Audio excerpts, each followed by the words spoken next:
Oui, allô. Allô, oui.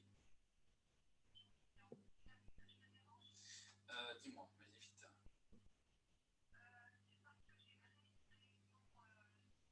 Oui, oui.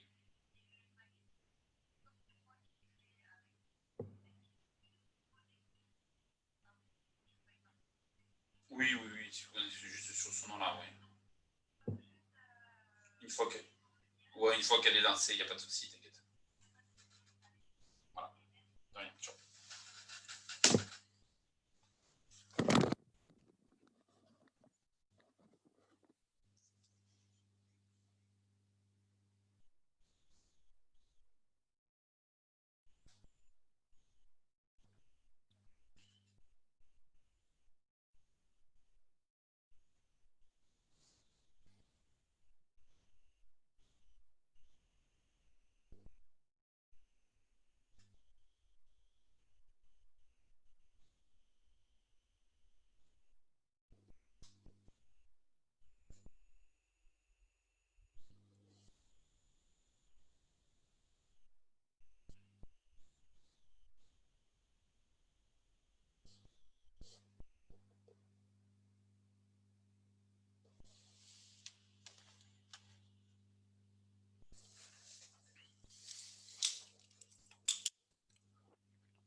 Alors, en fait,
Allez, bonjour à tous. Soyez la bienvenue pour ce webinaire qui va durer un petit peu plus d'une heure parce qu'effectivement, à cause de l'actualité, j'ai rajouté quelques éléments. Donc, comment ça va se passer? Vos micros sont coupés. Vous pouvez vous poser vos questions à l'aide du chat en allant sur le bouton converser. Je les regarderai au final et après on fera la phase de questions-réponses comme ça. N'hésitez pas à les poser au fur et à mesure et après je regarderai. Et si jamais vous avez des difficultés parce que ça coupe ou vous ne m'entendiez pas très bien, à partir de là, vous pouvez vous rendre sur la page Facebook de la CCI du Tarn où le webinaire est retransmis en Facebook Live.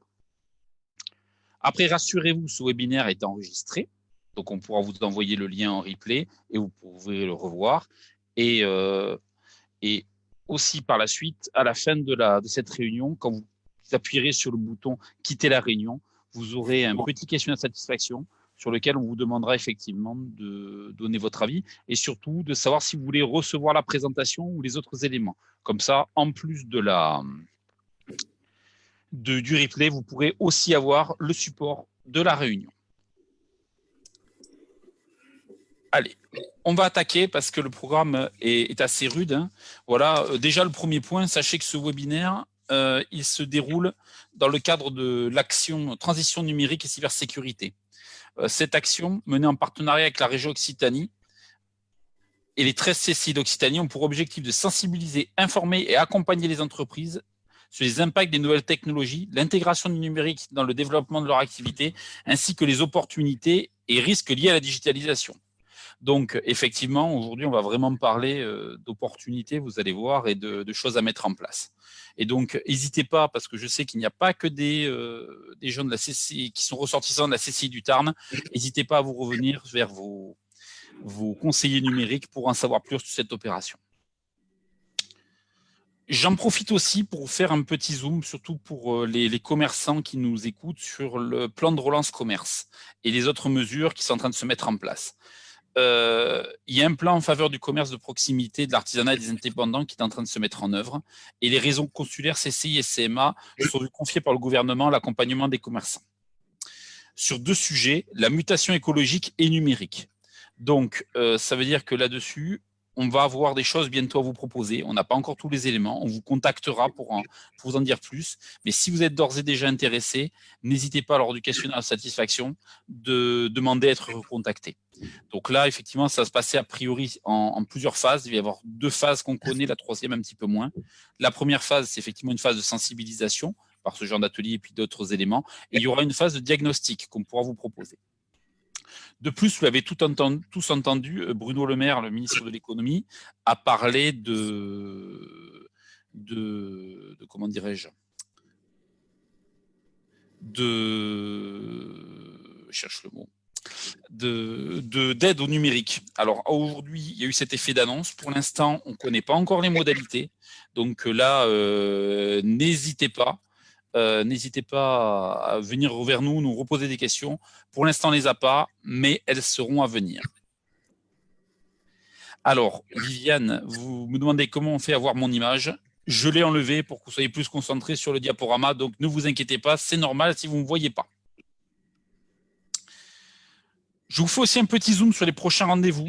Alors, sachez que justement, dans le prolongement de ce webinaire, le 5 novembre, alors on n'a pas encore tous les tenants et les aboutissants parce qu'on est en train de mettre ça assez vite, il y aura un webinaire organisé par la CCI d'Occitanie qui s'appellera « Comment mettre en place le click and collect dans sa boutique » et qui sera animé par Google France.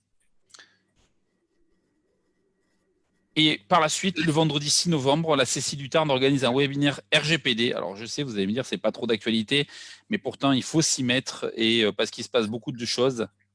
Donc, ça va être un webinaire pour vous démystifier un peu le RGPD où on va être beaucoup dans des questions-réponses. Donc, ça s'appelle RGPD pour les TPE-PME. Comment se mettre en conformité rapidement. Alors, comme je disais, aujourd'hui, on n'a pas des éléments sur le 5-11 encore. On ne sait pas à quelle heure ça aura lieu, mais vous inquiétez pas, vous serez tous informés. Et enfin, le 26 novembre, il devait y avoir une journée Google Atelier numérique physique à Albi. Elle n'aura pas lieu. Elle sera transformée en une journée Google Atelier numérique en webinaire. Donc là aussi, vous recevrez d'autres éléments pour en savoir plus. Allez, rentrons dans le vif du sujet. Pour ceux qui ne me connaissent pas, je me présente. Je m'appelle Lilian Fourcadier. Je suis chargé de mission numérique et de communication digitale au sein de la CCI du Tarn. Vous voyez ma photo de profil, c'est là où je suis le mieux. Et maintenant, on va rentrer dans le vif du sujet. Je vais vous parler du plan de ce webinaire. Premier point, on va parler l'e-commerce, un monde impitoyable. On va surtout parler d'un peu de chiffres. Je vous fais une très rapide présentation des chiffres clés de la FEVAD, donc la Fédération de la vente à distance et de l'e-commerce. On va parler de la stratégie adoptée, les étapes clés d'un projet e-commerce réussi, un petit focus sur l'e-commerce B2B, parce que là aussi, il se passe beaucoup de choses, les grandes tendances à venir dans l'e-commerce, et le 6, vous allez voir que c'est quelques conseils pour rester visible pendant cette période un peu confuse. L'objectif de ce webinaire, c'est vraiment vous parler de la philosophie, de la stratégie à aborder. Je ne parlerai quasiment pas d'outils. Les outils, ça sera dans d'autres webinaires qu'on développera par la suite avec les copains des autres réseaux des chambres de commerce et d'industrie. Allez, si ça vous convient, on va rentrer dans le vif du sujet. Juste une petite réponse à Sandy. Le RGPD, c'est le Règlement général pour la protection des données, qui est un règlement qui vise à protéger l'ensemble des données personnelles que possèdent les entreprises. Et toutes les entreprises, qu'elles soient sous forme associative, entreprise ou tout autre, se doivent d'appliquer ce règlement européen. Mais je vous conseille effectivement de venir le 6 pour voir de quoi on parle. Allez, on rentre dans le vif du sujet. L'e-commerce, un monde impitoyable. Alors, c'est simple. Hein. Aujourd'hui, je vais vous présenter certains chiffres clés qui datent de 2020, parce qu'effectivement, on a toujours un petit décalage entre de 2019 à 2020, parce qu'effectivement, l'année 2020 n'étant pas finie. En 2019, l'e-commerce, ça représentait 636 milliards d'euros sur l'Europe. Et on voit effectivement que le marché le plus mature reste le Royaume-Uni, avec 200 milliards d'euros. Et juste derrière, on va retrouver avec 103 milliards d'euros la France. Et encore derrière l'Allemagne. La France est un des marchés les plus matures au niveau de l'e-commerce B2C, c'est-à-dire l'e-commerce grand public. Un peu moins mature sur la partie professionnelle, on le verra tout à l'heure. Et dans le monde, effectivement, ça représente 2300 milliards de dollars, avec effectivement la Chine et les États-Unis sur lesquels les chiffres sont astronomiques, et juste après, les Royaumes-Unis.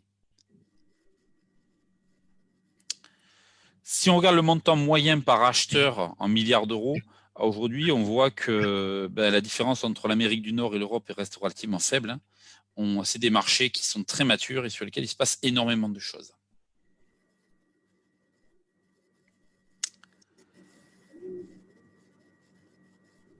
Si on parle maintenant de l'e-commerce chez nous, on voit que depuis 2015, il y a une progression qui est flagrante. Hein. On était à 62 milliards d'euros, on est passé à 71 en 2016, 81 milliards en 2017, 92 milliards en 2018, pour dépasser la barre des 103 milliards en 2019. Donc c'est un marché qui ne cesse de croître, hein, avec une progression de l'ordre de 2 chiffres. Et si on se jette, je pose un peu la question des profils des e-acheteurs, on voit effectivement que ce soit des hommes ou des femmes, c'est pareil. Et on voit bien qu'entre les 15-24 ans et les 50-64 ans, tout le monde consomme. C'est-à-dire à peu près plus de 80% de la population consomme, avec un gros pic sur les 25-34 ans. Et bien sûr aussi avec des catégories socio-professionnelles supérieures qui consomment encore plus que les autres, de l'ordre de 92%. Alors un chiffre qui est assez étonnant, moi il m'a surpris quand je l'ai vu, c'est le taux de pénétration de l'e-commerce par région. Et on voit qu'en fait, la première région de France qui utilise l'e-commerce et sur lequel le taux de pénétration de l'e-commerce est fort, c'est l'Occitanie, avec 83,6%.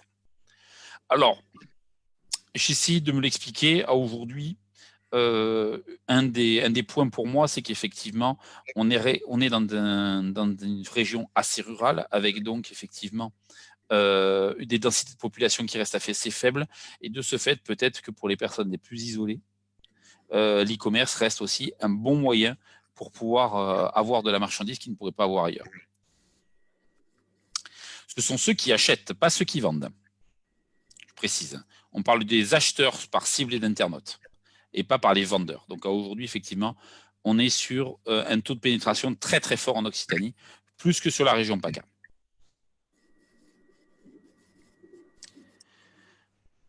Et près de 89% des e-acheteurs déclarent qu'ils ont eu une expérience positive. Et donc, qui dit une expérience positive, dit une expérience qui sera renouvelée. Et on a près 40 millions de Français qui achètent sur Internet, ce qui représente à peu près 78% des internautes. Donc, on va dire que 4 internautes sur 5 achètent automatiquement en ligne. Et autre chiffre intéressant, on a près de 16 millions de Français qui ont effectué des achats à partir de leur mobile au cours des 12 derniers mois. On voit de plus en plus l'essor du mobile, on en parlera tout à l'heure, mais c'est ce fait effectivement de consommer de plus en plus et d'acheter via le mobile. Alors, on n'en est pas encore à la moitié des acheteurs qui le font, mais c'est des chiffres qui ne cessent d'augmenter. Ce qui est important de voir dans les chiffres clés de l'e-commerce, c'est qu'il y a aussi tout ce qui est achat touristique qui est à l'intérieur et qui pèse énormément.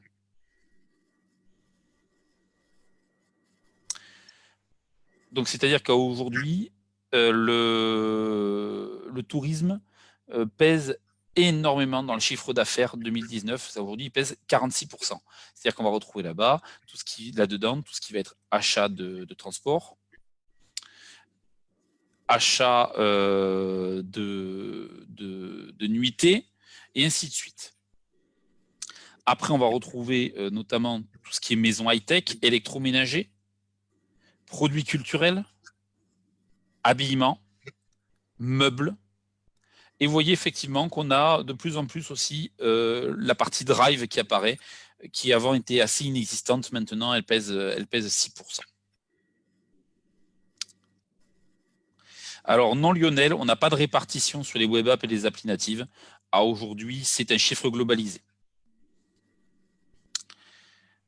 Sur l'e-commerce et les autres canaux, ce qui est important à voir, c'est que les consommateurs voient l'e-commerce comme une alternative à l'achat en centre commercial ou en grande surface, et pas comme une alternative à l'achat en commerce de proximité. Donc, on pouvait se dire à un moment donné que l'e-commerce était là vraiment pour tuer le petit commerçant. Aujourd'hui, les consommateurs le voient plus, eux, comme une alternative au centre commercial et à la grande surface.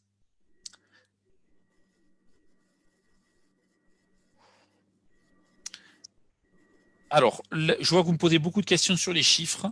Je vous fournirai les chiffres clés avec la présentation de la FEVAD qui vont un petit peu plus loin là-dessus et on retrouve certains éléments. Vous ne trouvez peut-être pas automatiquement tous les éléments que vous attendez, mais il y en a quelques-uns. Donc voilà.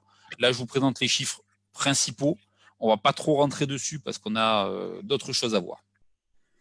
Ce qui est intéressant de voir, c'est s'ils n'avaient pas commandé le produit sur Internet, les acheteurs estiment qu'ils auraient le plus souvent acheté, effectivement, dans un centre commercial ou une grande surface, on voit bien, ou du commerce de proximité ou un autre commerce physique de l'ordre de 16%. Les produits et services achetés sur Internet au cours des derniers mois, on retrouve effectivement la mode et l'habillement, produits culturels, jeux jouets, voyages, tourisme, chaussures. Et on voit bien qu'effectivement, l'alimentation, par contre, n'est pas encore dans ce top-là. Donc, effectivement, on voit que le confinement, à mon avis, a joué aussi là-dessus, hein, sur lequel il y a beaucoup d'éléments qui auront été achetés encore plus en ligne que les autres jours.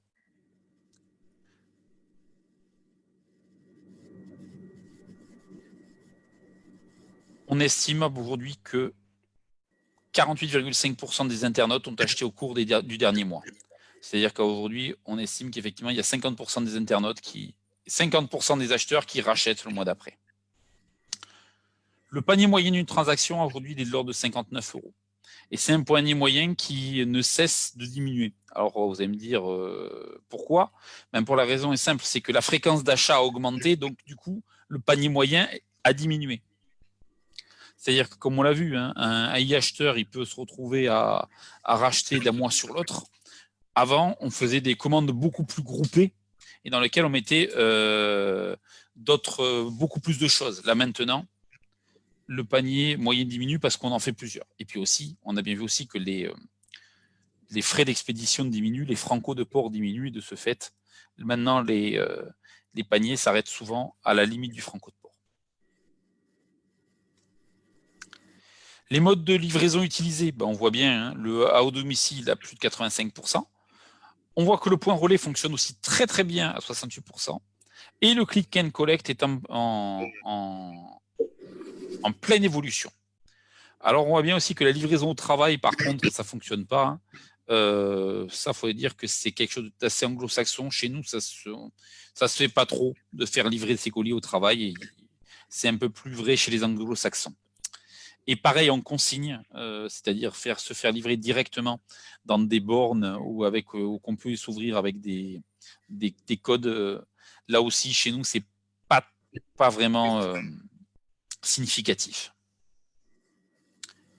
Après, au niveau des modes de paiement utilisés, hein, on le voit bien, il y a 80% des paiements qui sont en carte bancaire, 11% dans les portefeuilles en ligne. Dans les portefeuilles en ligne, on va retrouver effectivement tout ce qui est PayPal, tout ce qui est autre solution de paiement. Peu de virements et de prélèvements. Et après, quand même, on retrouve un 3,7% dans lequel on va retrouver tout ce qui est chèque, parce qu'on paye encore pas mal en chèque ou en paiement en magasin, ou ainsi de suite. Mais le gros du paiement se fait par des cartes bancaires. Ça, par contre, c'est un point très, très important. vous voyez la répartition de l'activité e-commerce par taille de e-marchand.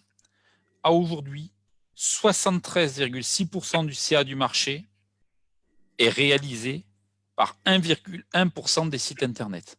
C'est-à-dire en fait qu'on a un marché qui est hyper centralisé.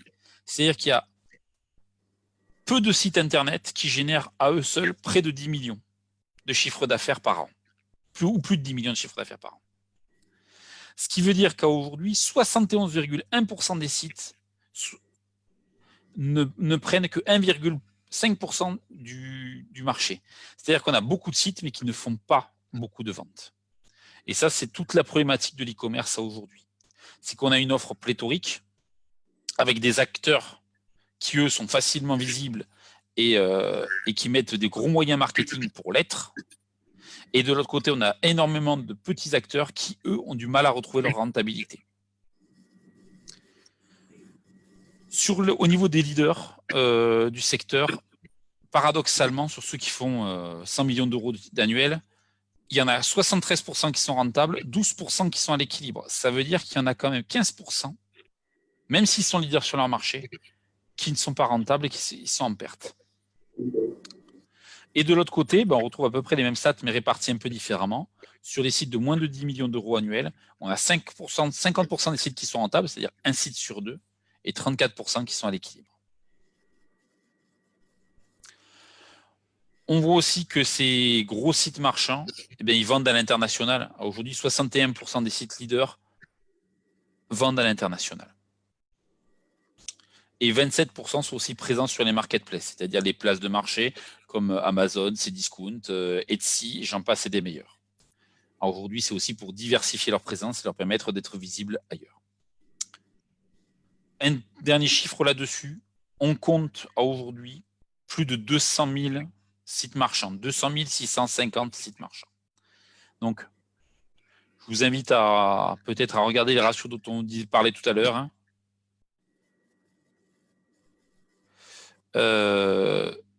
200 650 de marchands, 1,1% de ces sites génèrent plus de 10 millions d'euros. Vous allez voir, effectivement, les ratios sont assez énormes. Quel intérêt de se maintenir si on est non rentable? À aujourd'hui, il faut imaginer que vous avez des sites aujourd'hui comme Sarenza, quand ils sont partis sur le marché et ils voulaient occuper une place, ils avaient provisionné 7 années de perte parce qu'ils considéraient qu'il leur fallait 7 ans pour prendre leur place et commencer à être rentable. C'est des stratégies de groupe, c'est des stratégies à long terme, c'est des stratégies d'occupation du terrain.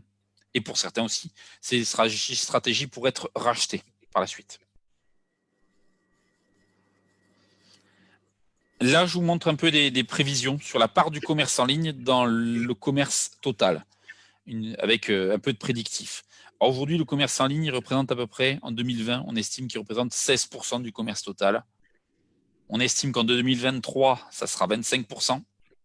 Et en 2025, entre 30 et 35%. Mais ce n'est que des prévisions. Et pour finir, quelques attentes clients. Il y a 32% des clients qui attendent un processus d'achat plus fluide.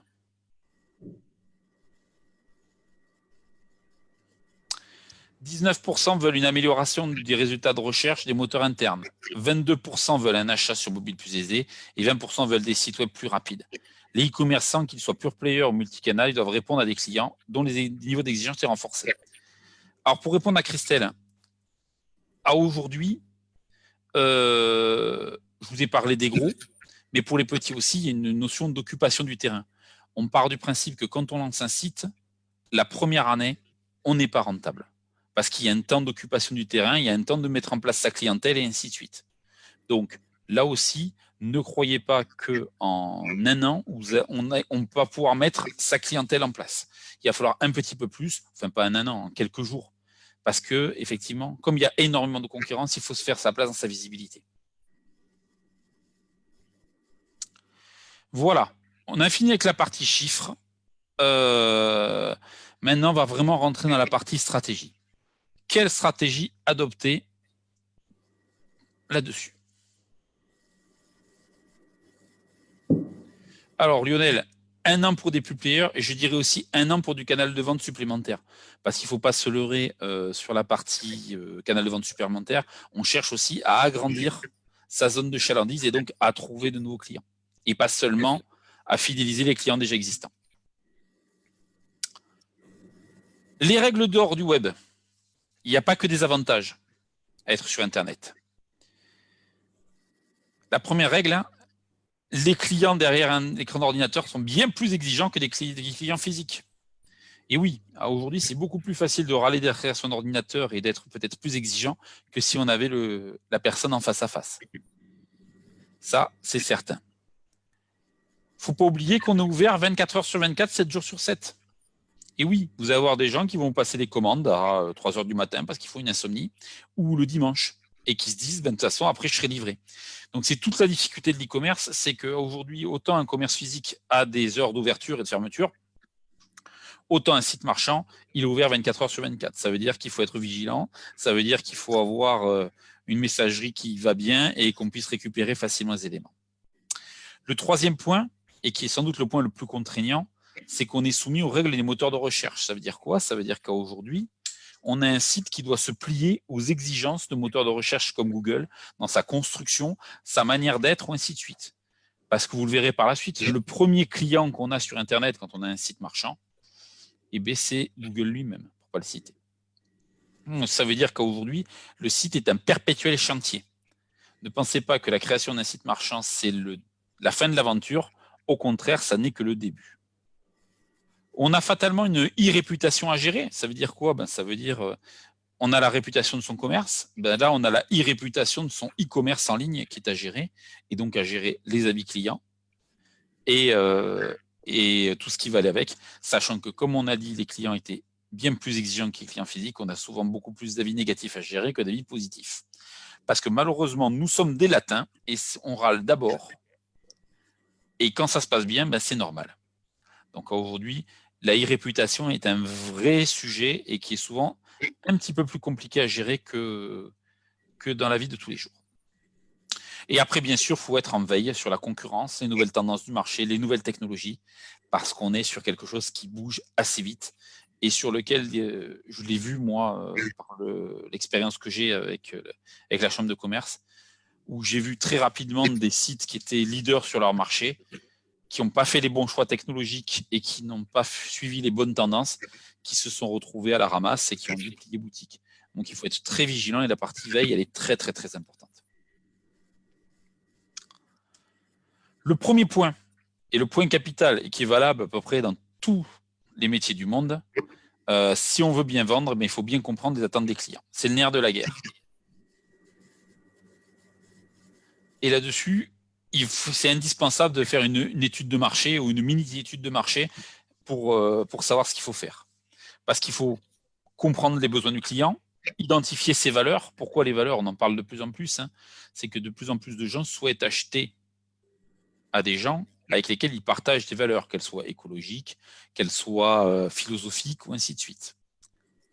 Faciliter le parcours d'achat, ça c'est très important. Parce que si le parcours d'achat est compliqué, si c'est compliqué de payer, si c'est compliqué de consommer, les gens s'arrêtent, ils s'en vont. Donc, il faut vraiment qu'il soit le plus simple possible. Et donc, du coup, optimiser la conversion. La conversion, ça veut dire effectivement de transformer un prospect en une vente. Scénariser l'expérience client. Oui, on le disait tout à l'heure, ça fait partie de la satisfaction. C'est qu'aujourd'hui, on a besoin que l'expérience client se passe le mieux possible et que les gens soient contents d'avoir acheté et trouver que l'expérience s'est bien déroulée. Favoriser la fidélisation, ça c'est très important. On a toujours tendance à vouloir avoir beaucoup de clients. Peut-être que des fois, il faut se poser plutôt la question de se dire comment je fais à ce qu'un client revienne régulièrement. Parce que c'est beaucoup plus facile de fidéliser que d'acquérir. Et le dernier point, créer un attachement émotionnel à votre marque. C'est-à-dire qu'aujourd'hui, dans l'expérience client, on doit avoir des émotions et donc il doit y avoir un attachement émotionnel à ce que vous allez proposer.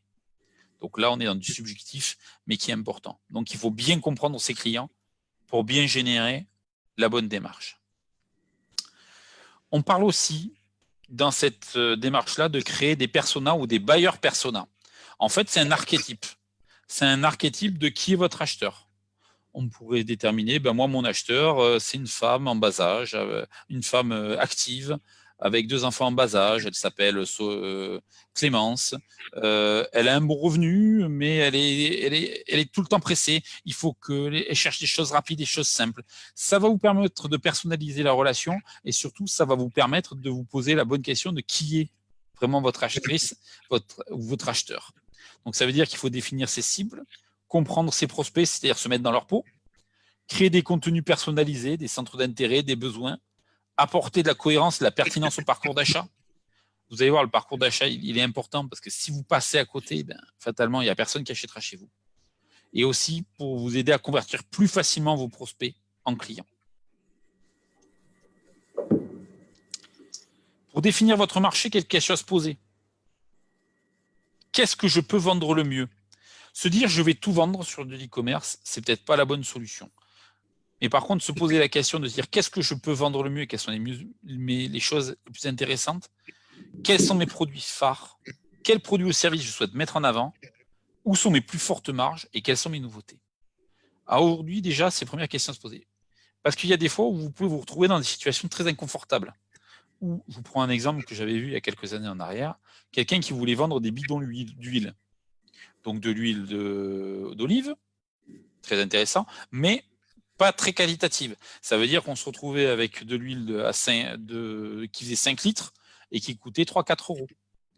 Aujourd'hui, c'est un produit qui n'est pas vendable sur Internet parce que vous allez vous retrouver avec des frais de port pour ce produit-là qui vont être beaucoup plus chers que le produit lui-même. Donc, il y a des vraies questions à se poser sur les produits et qu'est-ce que je peux vendre? Alors, pour certains qui ont des petits produits qui vont dans des enveloppes, pas de problème, on peut tout vendre. Mais pour d'autres qui ont des produits ou lourds ou des produits qui ont une forte valeur ajoutée technique et sur lesquels on ne peut pas seulement les vendre comme ça, il y a une prestation derrière, ou des produits qui sont très volumineux, il faut vraiment se poser des vraies questions et mettre en place le parcours d'achat qui va bien.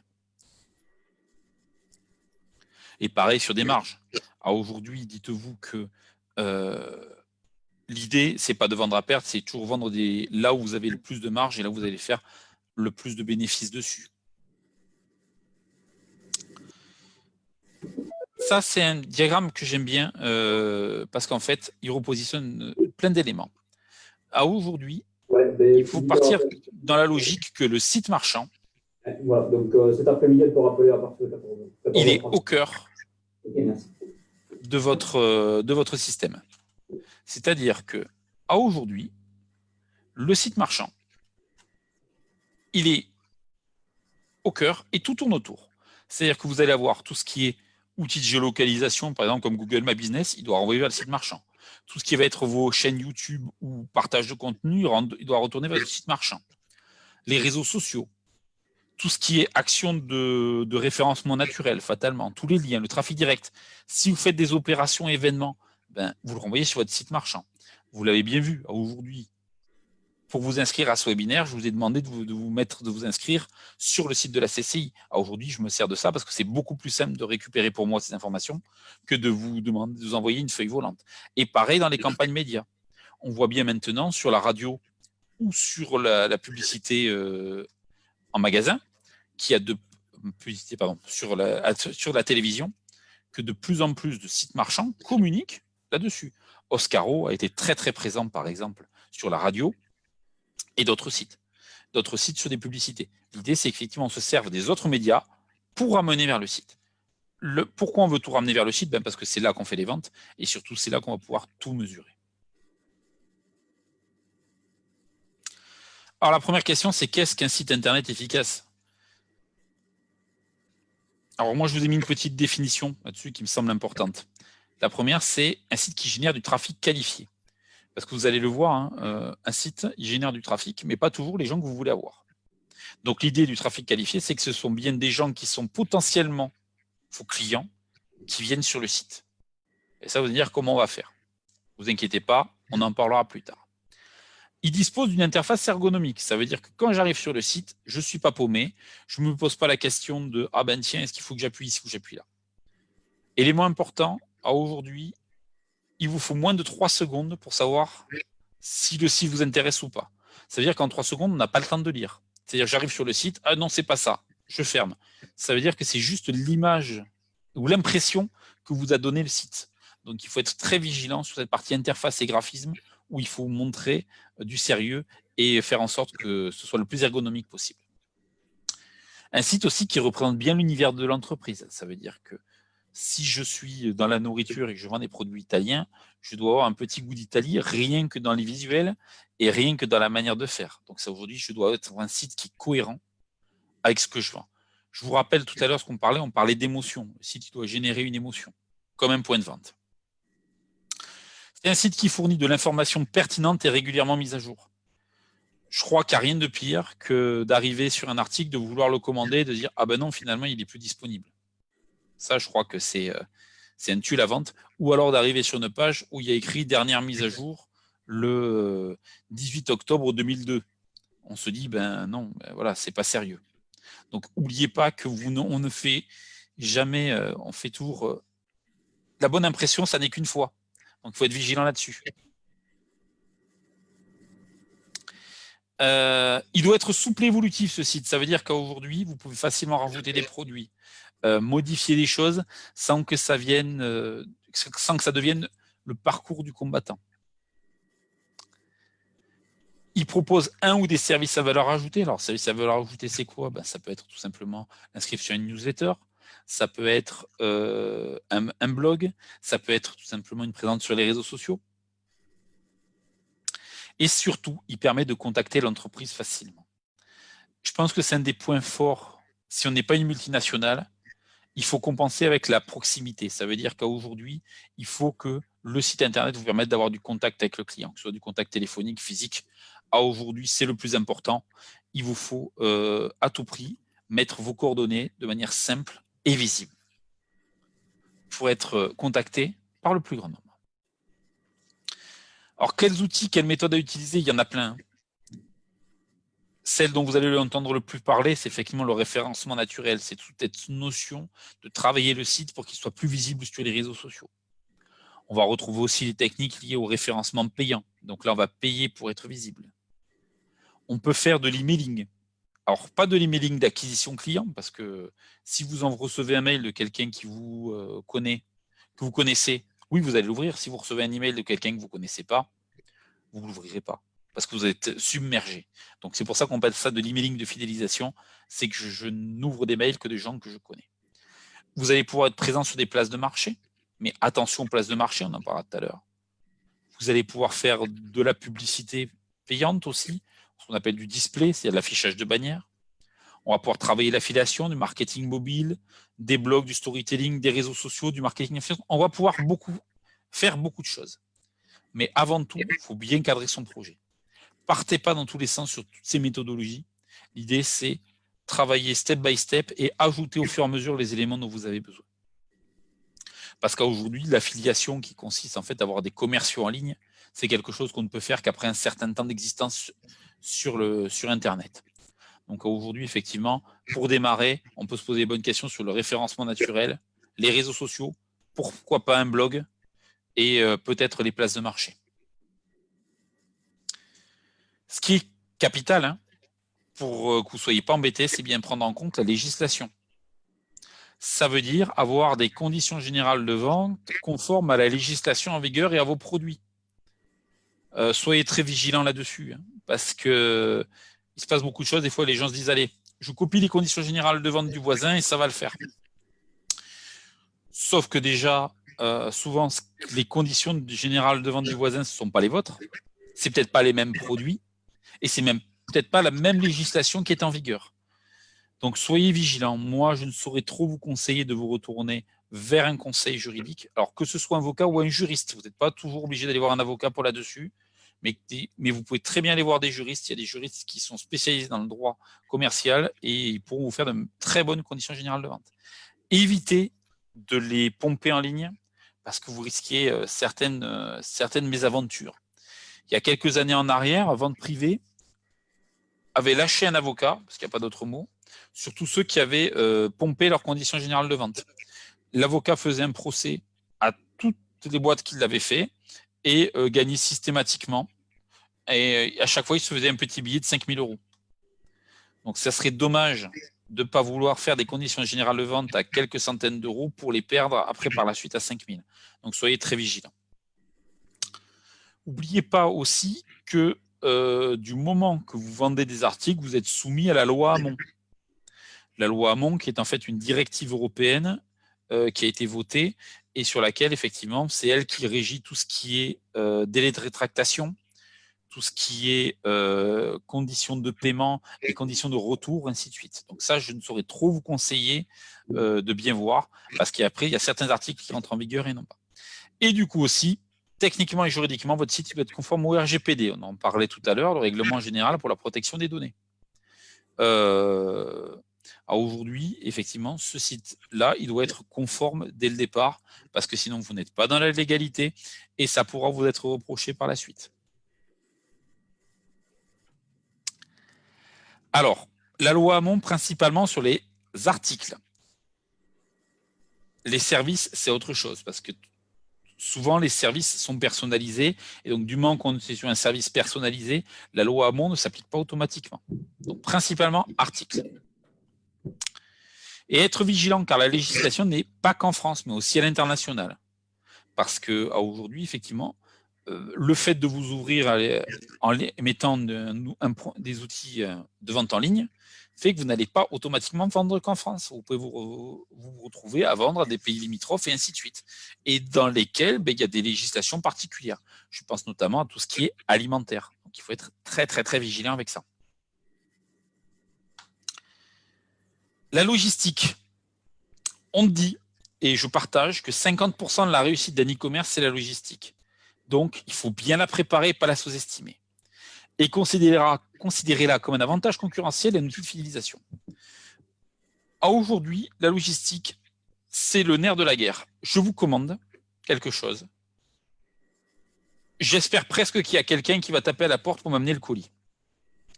Ça veut dire qu'il faut vraiment le voir de plusieurs manières. On peut le voir comme une contrainte en disant, voilà, ça y est, j'expédie le colis et c'est bon. Non, il faut vraiment le voir comme une démarche marketing et quelque chose qui fait partie de l'expérience client. Ce qui veut dire que je ne peux pas mentir sur la date de livraison. Surtout, n'essayez pas de partir dans un truc, ouais, je vous serai livré dans 2 jours. Si je suis livré en 3, je suis automatiquement mécontent. Donc, plutôt dites à quelqu'un, vous serez livré en 3-4 jours. Et s'il est livré en 2, il sera content. C'est ce que fait Amazon. Hein. Et aussi, n'hésitez pas à mettre des petites choses en plus dans le colis. Parce que même si c'est nous qui l'avons commandé, c'est un peu Noël. Si on retrouve des goodies ou si on retrouve un petit prospectus, si on retrouve une petite promo ou si on retrouve un petit mot personnalisé, ne serait-ce que ça, un petit mot à la main, merci pour votre achat, ça fait partie de l'expérience client. En 2019, 18% des clients du e-commerce n'achètent que sur des sites qui offrent les frais de port. Oui, aujourd'hui, c'est vrai, mais ce n'est pas la totalité. Vous voyez bien que ce n'est que 1/5 de la population. Il y a des gens qui sont prêts à payer pour avoir une livraison comme il faut. Et 41% des acheteurs, par contre, eux, ils veulent des livraisons plus rapides. Plus rapide ne veut pas dire que vous allez faire de la fausse promesse. Méfiez-vous des fausses promesses. Dites toujours la vérité. Et il y aura le moins de déception client possible. Le calcul du prix de vente. Un bon prix de vente sur Internet, il doit prendre en compte certains points. Le prix d'achat, les coûts de fonctionnement, bien entendu, comme un site classique. On va retrouver aussi le coût d'acquisition client. Parce que l'idée, c'est qu'effectivement, il faut qu'avec un client, vous puissiez générer d'autres prospects. C'est-à-dire qu'il faut toujours partir du principe qu'un client, il vous amène un peu d'argent pour aller le réinvestir derrière, que ce soit en publicité, que ce soit en référencement naturel ou autre chose, pour vous permettre d'en acquérir d'autres. Et aussi, de plus en plus, on augmente un peu les prix pour que le coût d'expédition soit aussi compris à l'intérieur. Je m'explique. C'est-à-dire, je reprends l'exemple de mon huile tout à l'heure, qui était trop lourde.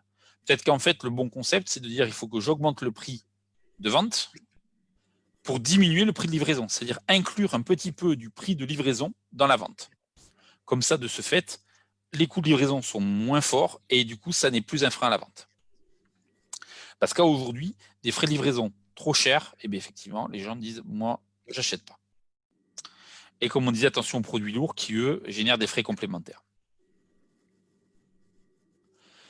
En 2019, 46% des clients ont acheté sur la base du prix le plus bas. C'est 46% des clients. Ça veut dire qu'il y en a 54 qui sont prêts à acheter sur d'autres critères.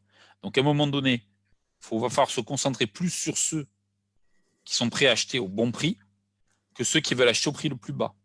N'oubliez pas que ce n'est pas la clientèle qui va vous intéresser. Et vous ne pourrez pas jouer au prix le plus bas parce que vous allez automatiquement perdre et vous allez bouffer la marge.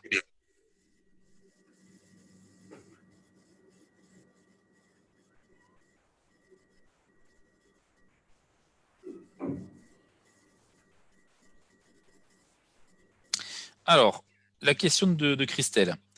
Alors, moi, je vends des bijoux. Comment je fais avec les tarifs d'AliExpress? Augmenter les prix par rapport à mes prix boutiques. Très théorique. Les clients cherchent des prix bas sur certains produits. Aujourd'hui, vous avez la chance, sur vos bijoux, d'avoir des coûts d'expédition qui sont relativement faibles. Je reviens là-dessus. C'est un point qui est important par rapport à d'autres. AliExpress, de toute façon, vous payez une commission pour lui aussi. Mais là, vous me parlez d'une place de marché. Là, je vous parle effectivement plutôt d'une démarche sur laquelle vous vendez sur votre propre site. Sur une place de marché, vous êtes un peu coincé par les prix et les prix des concurrents. Aujourd'hui, si vous avez un prix boutique, il semble logique que vous ayez l'expédition en plus du prix boutique. Ça, c'est un élément qui est important. Pensez aussi à une uniformité des prix. N'ayez pas des prix plus bas sur Internet qu'en boutique, et ainsi de suite. C'est que si vous vendez en boutique, mais effectivement, c'est le même prix que ce que vous avez sur Internet. À moins que vous jouiez le côté exclusivité en ligne, par exemple, que font certains, de dire qu'il y a des produits que je ne vends que sur Internet. Mais dites-vous qu'aussi, à un moment donné, il va vous falloir réinvestir de l'argent dans le web marketing, sinon vous ne serez pas visible. Et si vous n'êtes que sur des places de marché, vous êtes automatiquement dépendant des places de marché. Et des fois, on se retrouve dans des schémas où la place de marché devient son principal concurrent. Ça, c'est un élément qui est en train de devenir important. C'est que votre client est ce qu'on appelle solomo. Ça veut dire quoi? C'est-à-dire qu'il est social, local et mobile. En gros, il est présent sur les réseaux sociaux, il se géolocalise et il le fait à partir d'un téléphone. Ça veut dire quoi? Ça veut dire qu'aujourd'hui, quelqu'un qui va commander une pizza, on va lui envoyer des adresses de pizza qui vont être dans sa zone de chalandise. Au même titre que s'il fait une recherche sur un article, il aura une boutique qui lui sera proposée ou un lieu qui sera quelques kilomètres autour de lui. Donc ça, c'est le côté qui est très intéressant dans le fait de ceux qui ont une boutique physique et un site marchand, de pouvoir jouer sur cette démarche-là et donc de travailler tout ce qui est ce référencement géolocalisé et de pouvoir, du coup, être visible. Ça fait vraiment partie de l'expérience client. Les gens, ils veulent avoir la bonne réponse à leur bonne requête dans le bon contexte. Et du coup, ce qui se passe aussi, autre élément, c'est ce qu'on appelle le ROPO. Le ROPO, c'est un acronyme pour dire Research Online, Purchase Offline. Ça veut dire qu'en gros, les gens vont chercher sur Internet pour ensuite poursuivre leur expérience d'achat en ligne, physiquement. Ça, c'est un élément intéressant parce que du coup, on peut avoir un site marchand qui permette aux gens de voir le catalogue produit, de préparer leur achat pour ensuite le faire en magasin. Et ça se passe de plus en plus. Et au même titre qu'il y a des gens qui sont venus en magasin qui finalement l'achètent en ligne. Aujourd'hui, on voit bien que le fait d'avoir un magasin et un site marchand, ça n'est pas antinomique. Au contraire, c'est devenu une démarche très, très complémentaire. Et il faut vraiment le privilégier parce que ça vient encourager l'expérience d'achat et l'expérience client. Parce que c'est le client qui choisit comment il va consommer. Et aujourd'hui, il ne faut jamais oublier que sur votre site marchand, il doit faire la promotion de votre boutique physique, et au même titre que votre boutique physique doit elle aussi faire la promotion de votre site marchand. Sinon, ça ne marchera pas. Alors, quelques gros mots, parce que ça, c'est des gros mots que vous verrez, hein, sur les commerçants, e-commerçants, et ainsi de suite. Le premier type d'e-commerçant, c'est ce qu'on appelle le pure player. C'est celui qui ne vend ses produits et services exclusivement en ligne et ne possède aucun magasin physique. Il n'a aucun point de vente. Et l'ensemble de son offre est entièrement digitalisé. Le brick and mortar, c'est l'exact opposé. C'est un commerçant qui n'a que de la présence physique et qui n'a rien digitalisé. C'est vraiment un commerce traditionnel local. Et enfin, le troisième type, qui est à mon avis vraiment le schéma d'avenir, c'est le click and mortar. Ce sont ceux qui ont dit, OK, comme je disais tout à l'heure, je vends en ligne, j'augmente ma zone de chalandise, je suis plus visible, et j'ai un magasin physique. Et là, j'offre un maximum de possibilités à mes clients. Mais c'est important d'avoir ce vocabulaire parce que vous pourriez vous poser des questions. Et donc, du coup, ça nous amène au point de contact et à l'évolution des entreprises et leur manière de communiquer. Avant, on était sur ce qu'on appelle une stratégie multicanale, c'est-à-dire qu'on avait une multiplication des points de contact qui agissent indépendants les uns des autres. Ce que je vous disais, on avait la boutique physique, le site internet à côté qui, lui, ne communiquait pas avec la boutique physique, et pourquoi pas les réseaux sociaux qui communiquaient avec rien d'autre. Ensuite, on a eu le cross-canal. Là, les points de contact sont intégrés au parcours client. Ça veut dire qu'à un moment donné, quand j'étais dans le magasin, on me parlait un petit peu du site marchand, et ainsi de suite. Et enfin, on est arrivé au point, et ça c'est l'objectif vraiment, et le dernier petit déjeuner que j'avais animé, c'était autour de ce côté-là, c'est la stratégie omnicanal ou la stratégie 360, avec le fait que tout est intégré dans l'offre client, dans le parcours client. Autant le physique, le numérique, les réseaux sociaux, et pourquoi pas même arriver à l'exemple type de quelqu'un qui consulte votre site marchand dans votre magasin pour retrouver un article. C'est pas déconnant. Aujourd'hui, c'est le client qui choisit comment il va consommer.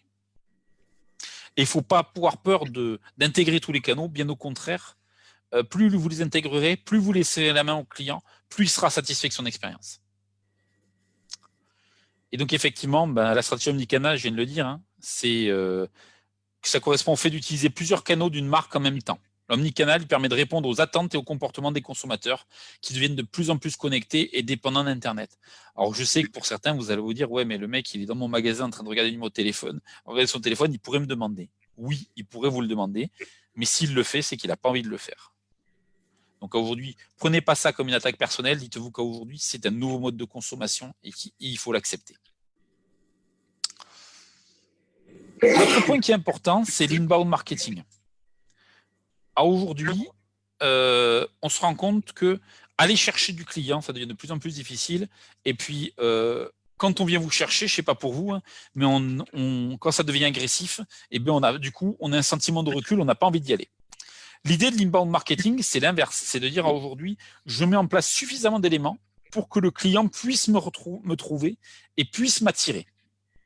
Pour que je puisse attirer le client. Donc, l'inbound marketing, ça consiste à attirer vos personas, vos prospects sur votre site en créant du contenu pertinent et utile. Ça veut dire qu'effectivement, on a du contenu qu'on diffuse en accès libre sur des réseaux sociaux, sur des blogs. On propose des contenus en téléchargement afin de récupérer des coordonnées. Là, ça se fait beaucoup dans les livres blancs, donner des newsletters, et ainsi de suite. On propose des articles d'invités, faire du guest blogging. C'est-à-dire quoi? Ça veut dire des fois se dire, au lieu que ce soit moi qui écrive un article, que je demande peut-être à un tiers de l'écrire, parce que lui, il a une communauté et ça pourra me permettre de trouver des gens. Donc, c'est-à-dire travailler avec des blogueurs ou des micro-influenceurs. Proposer des webinaires ou des tutos. Les tutos, c'est intéressant parce que ça vient montrer aussi l'expertise que vous avez de votre métier et ça permet aussi de montrer l'envers du décor et aussi, à un moment donné, mettre à disposition des infographies. Le retargeting, alors ça, c'est quelque chose de très, très énervant, mais qui est très, très utile. Vous savez que c'est quand vous allez voir une paire de chaussures et que vous fermez et qu'on vous propose pendant à peu près une semaine des paires de chaussures tout le temps la même. C'est qu'en fait, on a deviné que vous aviez eu un point d'intérêt à cet endroit-là et du coup, on vous trace et on n'arrête pas de vous reproposer des éléments connexes ou la même paire de chaussures pour que vous alliez l'acheter.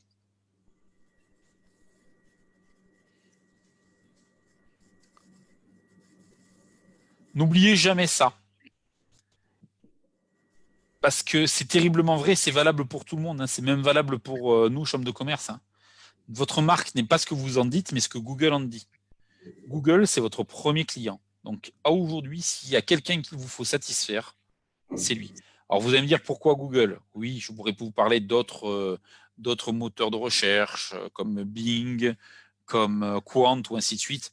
Bon, le fait est qu'aujourd'hui, sur le marché français, Google, c'est près de 90-92% de part de marché. C'est-à-dire que 9 personnes sur 10 utilisent Google. Donc aujourd'hui, il faut être assez raisonnable et se dire que oui, ce que Google dit est plus important pour moi que ce que d'autres moteurs de recherche disent. Maintenant qu'on a parlé un peu de stratégie, on va parler des étapes clés d'un projet e-commerce réussi. Premier point, travailler sa marque. Parce qu'on parle de plus en plus de valeur de marque. On l'a vu qu'effectivement, les gens ils souhaitaient consommer avec des entreprises avec lesquelles ils partagent les mêmes valeurs. Ça veut dire un nom sensé réfléchi. Attention, si vous partez sur un nom un peu déconnant, vous allez le porter tout le long de votre vie de site internet ou d'entreprise. Donc, ou vous assumez dès le départ la blague, ou vous dites non, j'essaye je veux me donner une image quand même plutôt bonne. Une identité visuelle travaillée, ça veut dire un logo.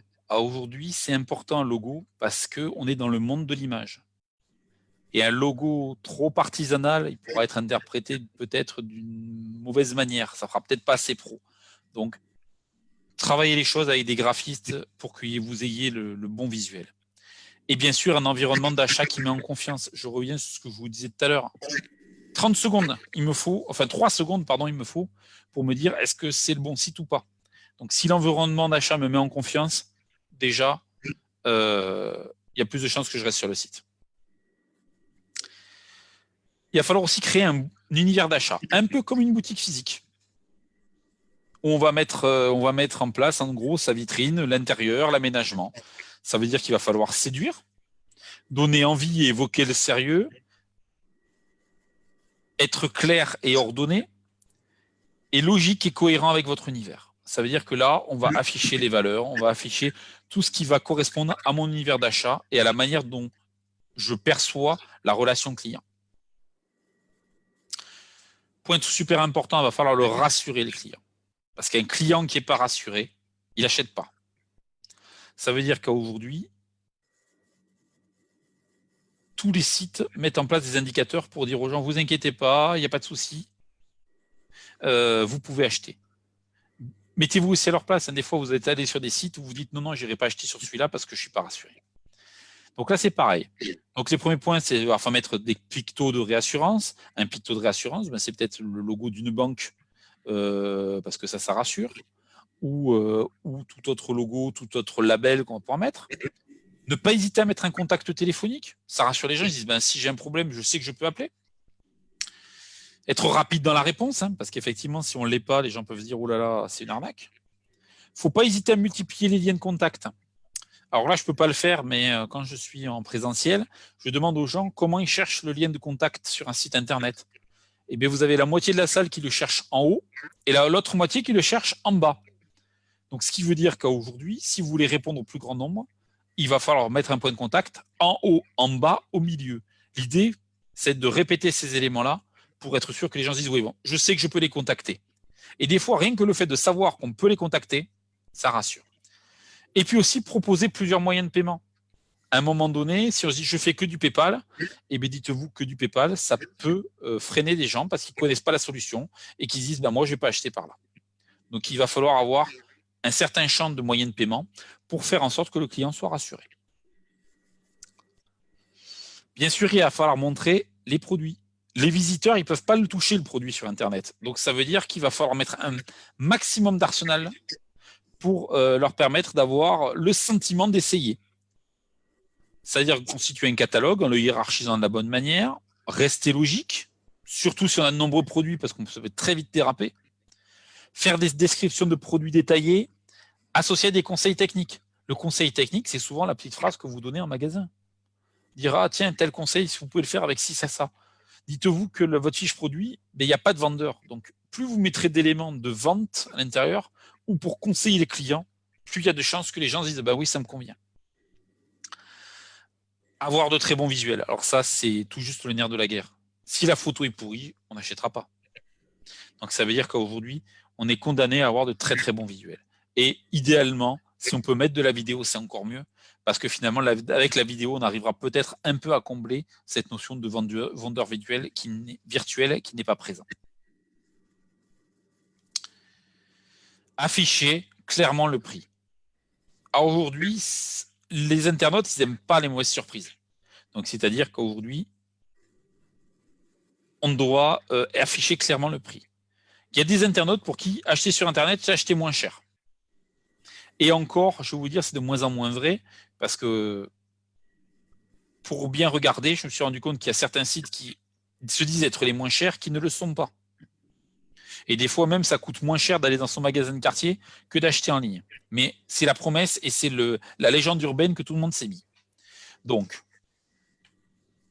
le prix, il est déterminant. Et le prix, il faut faire attention à cette notion de franco de port. Vous ne pouvez pas vous retrouver dans une démarche où le prix... Et oui, c'est une obligation légale en TTC, absolument. On peut faire afficher le hors-taxe, mais il faut absolument mettre le prix en TTC, comme dans un magasin. Et effectivement, évaluer le franco de port. Le franco de port, c'est à partir de quel niveau de commande vous offrez le port. Ça, c'est important, y compris d'un point de vue marketing, parce qu'à un moment donné, ça peut aussi vous obliger, si vous mettez le franco de port au bon prix, à ce que les gens fassent des achats jusqu'à atteindre ce montant-là. Et donc, du coup, vous permettre d'avoir des paniers un petit peu plus gros. Par contre, si vous mettez un franco de port beaucoup trop élevé, les gens n'iront pas jusque-là. Moi, j'ai eu à accompagner des e-commerçants sur lesquels, effectivement, on a eu des actions sur le franco de port et qui ont eu des effets très, très bons. Parce qu'en fait, les ports étaient beaucoup trop élevés et le franco a permis, effectivement, de pousser les gens à aller consommer un petit peu plus pour atteindre le franco. Donc, parce qu'effectivement, la politique de prix n'était pas automatiquement la bonne. Tout ce qui est inférieur au prix de référence est incitatif à l'achat. C'est vrai, mais pas automatiquement. N'oubliez pas qu'aujourd'hui, le prix, c'est quasiment un argument sur lequel vous aurez une difficulté à aller. Donc, si vous n'êtes pas sur le prix, il vous faudra aller sur plein d'autres leviers émotionnels pour satisfaire le client ou un meilleur service. Aussi, il faut faciliter la décision d'achat. Ça veut dire avoir des contenus crédibles et intéressants, des avis crédibles. Aujourd'hui, les gens savent lire les avis. S'ils arrivent quelque part et où il y a 5 étoiles partout, c'est pas très très crédible. Aujourd'hui, les gens sont habitués à des notes beaucoup plus modérées. Un 4,7 à 4,8, c'est une excellente note. Avoir un 5, des fois, on peut se dire, est-ce que c'est pas des avis truqués? Donc, il faut être crédible sur ses avis et pas avoir peur de la critique. Comme je disais, il faut avoir des conseils de vendeurs, rajouter toutes ces petites choses qu'on peut dire en face à face, pas hésiter à les écrire.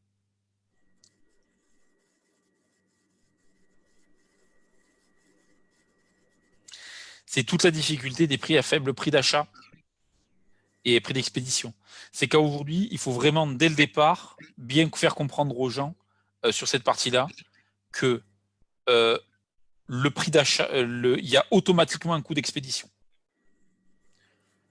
Vous avez deux solutions là-dessus. C'est où vous augmentez vos prix d'achat pour intégrer une partie du coût d'expédition et du coup pour arriver à un coût d'expédition qui est plus faible, ou dès le départ, vous communiquez très clairement sur le fait qu'il y a un prix d'expédition. Parce que le souci des fois, c'est que les gens arrivent en fin de parcours client et voient les prix d'expédition, ils disent « Ah ben non, moi je ne les prends pas ». Sauf que si vous communiquez dessus dès le départ, il y a plus de chances que les gens qui iront jusqu'au bout du tunnel et iront jusqu'à la conversion. Mais ça, c'est une grosse problématique. Des fois, on a des produits à faible coût et avec des expéditions fortes. Et ça, il faut avoir une politique très très claire là-dessus. C'est où on augmente ses prix en incluant une partie du coût d'expédition, ou effectivement on communique à fond sur le coût d'expédition pour que les gens sachent exactement jusqu'où ils vont.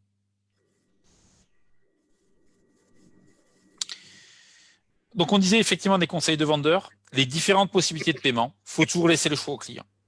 Vous savez, c'est toujours pareil. Le client, il faut qu'il ait toujours l'impression d'avoir laissé le choix, même si finalement il arrive sur la solution que vous voulez.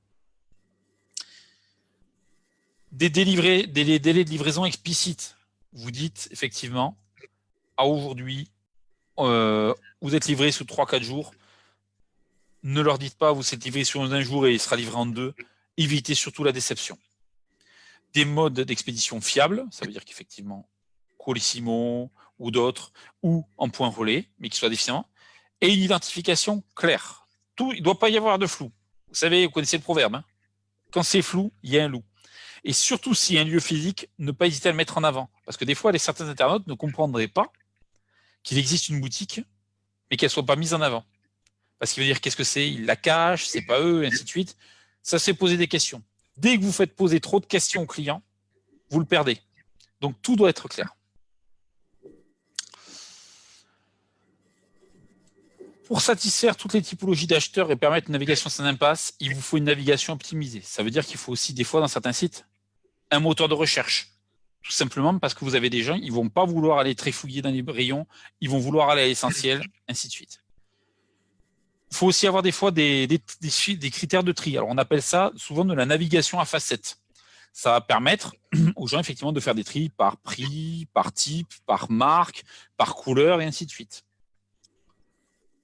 N'hésitez pas aussi à mettre en avant les meilleures ventes. C'est les fameux 20-80 du commerce. Aujourd'hui, on sait qu'il y a 20% des produits qui font 80% des ventes. Donc, ces produits-là, mettez-les en avance. Vous les connaissez bien et c'est ceux que vous en avez le plus.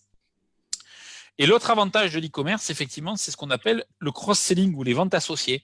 Ça veut dire qu'à un moment donné, notamment si je reprends l'exemple du prêt-à-porter, on va pouvoir très bien avoir une fiche produit sur un chemisier et proposer le pantalon, la ceinture et pourquoi pas le petit accessoire qui va bien avec.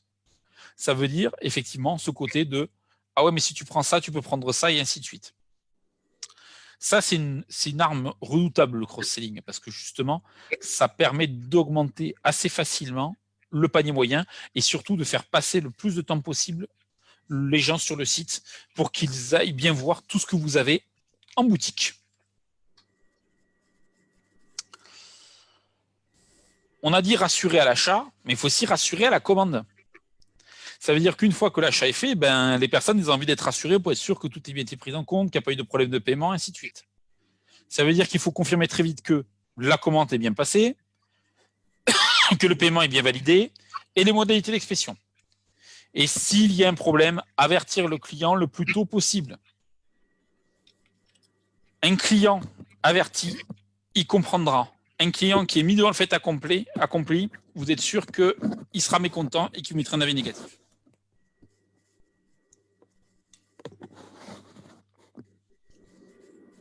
Non, il n'y a pas de statistiques parce que tout dépend de ce que vous vendez.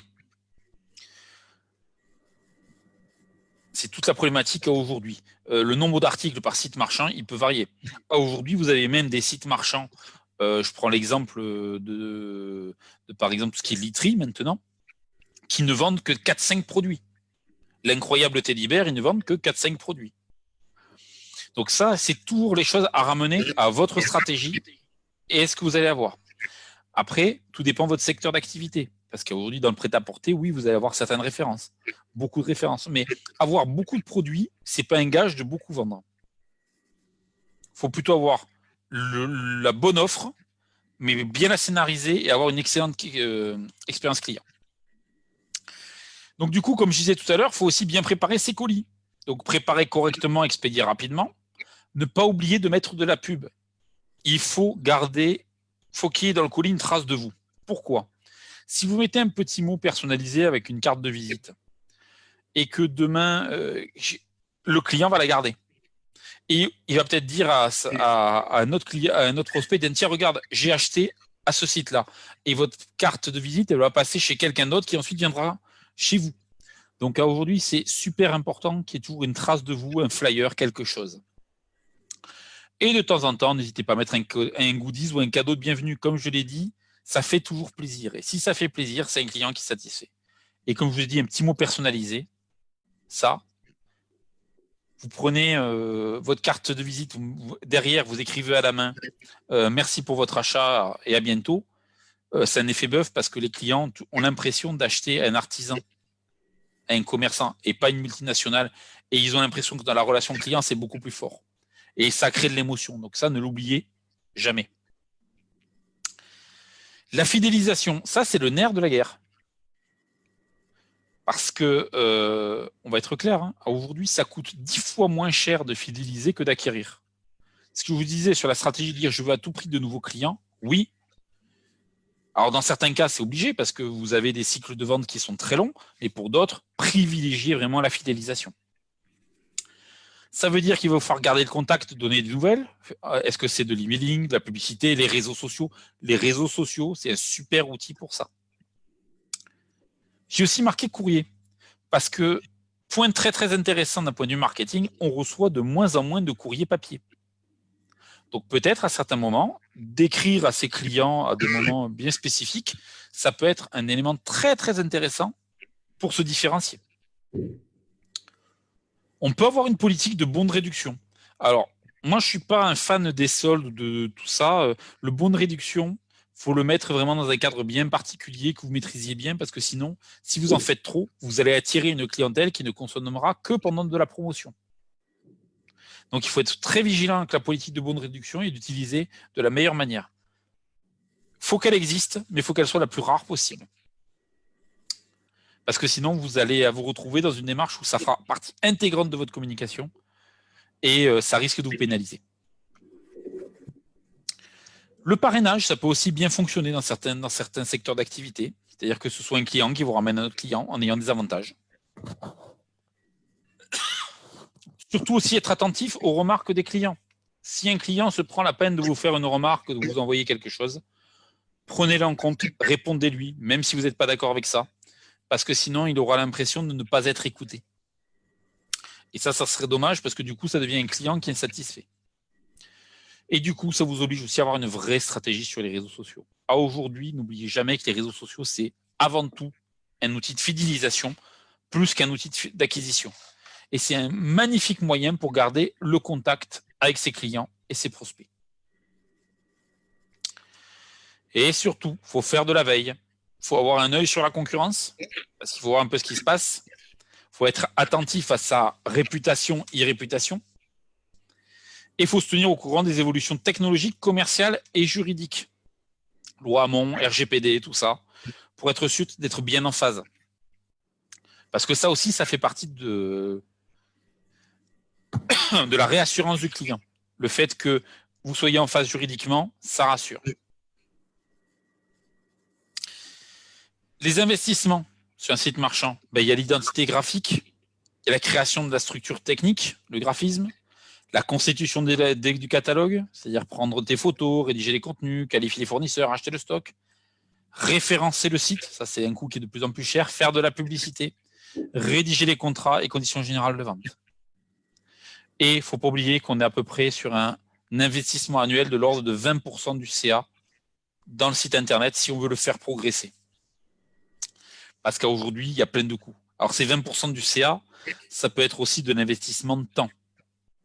Parce que Internet, c'est ça. C'est ou vous faites faire par un tiers, ou vous faites vous. Il faut savoir le faire bien.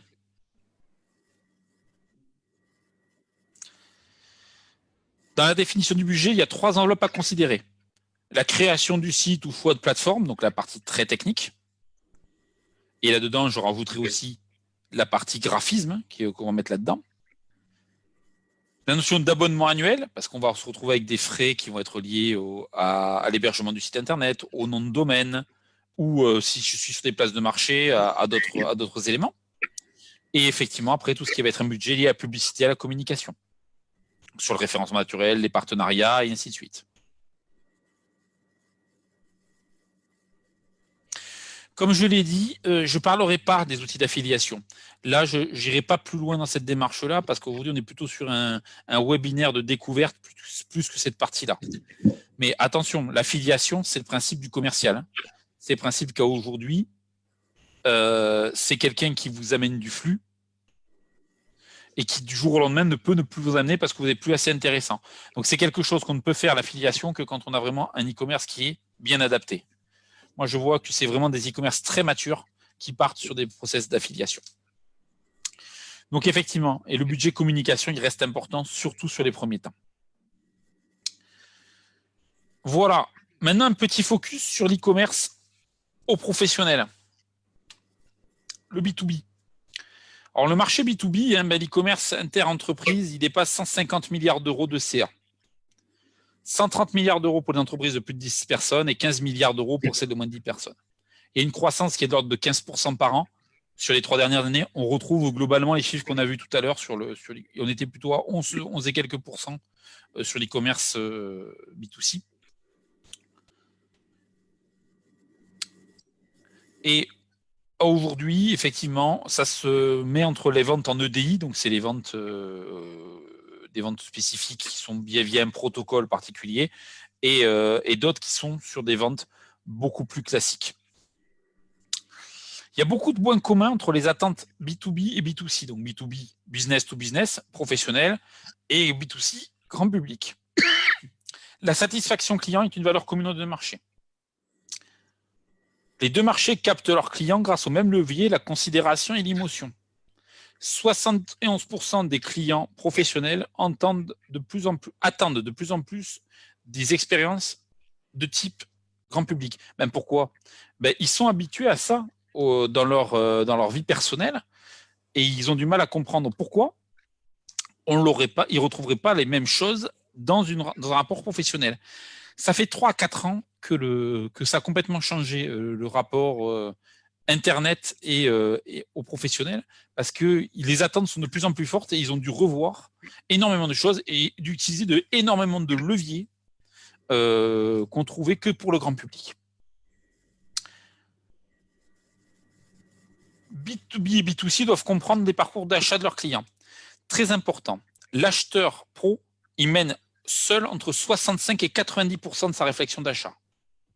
On aurait pu se dire, ouais, les professionnels, ils regardent et ensuite ils appellent la boîte pour avoir les éléments. Non, ils font comme sur un site classique, un site de vente de grand public, ils veulent mener 90% de la réflexion d'achat avant de rentrer en contact ou avant d'acheter. Et après, bien sûr, aujourd'hui, on revient sur les leviers d'émotion, donc de stratégie de marque, que ce soit les pros ou que ce soit en grand public. On travaille sa marque, on fait du storytelling, c'est-à-dire toute cette démarche de parler autour de sa marque, on a une stratégie de contenu, on fait de la marque employeur, on est présent sur les réseaux sociaux. C'est une vraie révolution dans le monde professionnel parce que c'est des choses sur lesquelles on n'avait pas l'habitude et on est en train d'utiliser exactement les mêmes leviers. Les attentes des acheteurs professionnels, elles sont simples. Ils doivent trouver de l'information utile. C'est une cible qui est avide de conseils utiles sur leur écosystème et leur marché. On doit avoir un schéma de faciliter les prises de décision. Parce qu'effectivement, l'achat, il n'y a pas souvent qu'une seule personne qui va le faire. Ça va être une prise de décision collégiale.